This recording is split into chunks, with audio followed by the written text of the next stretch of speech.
खबर अपने नाज़रीन तक पहुंचाएंगे। खैबर पख्तूनख्वा में ट्रैफिक कवानीन को तालीमी निसाब में शामिल करने की तैयारियां शुरू कर दी गई हैं। इस हवाले से चीफ ट्रैफिक ऑफिसर ने सेंट्रल पुलिस ऑफिस को खत लिखा है, जिसमें महकमा तालीम के साथ ट्रैफिक कवानीन को निसाब में शामिल करने का मामला उठाने का कहा गया है। इस बारे में मजीद जानेंगे। डॉन न्यूज़ के रिपोर्टर जाहिद इमदाद हमारे साथ मौजूद हैं। जाहिद इमदाद, तफसीलात से आगाह कीजिएगा।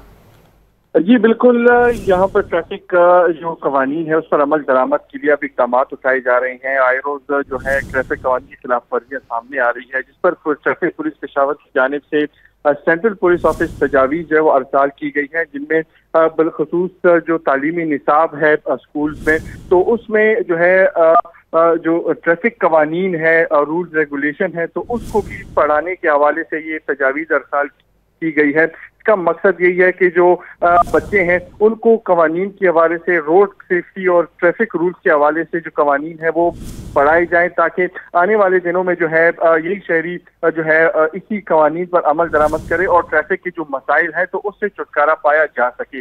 बिलखसूस जो है अब बाकायदा तौर पर तजावीज़ जो है ट्रैफिक पुलिस पेशावर की जानिब से CPO जो है सेंट्रल पुलिस ऑफिस को अरसाल कर दी गई है। जी बहुत शुक्रिया आपका जाहिद।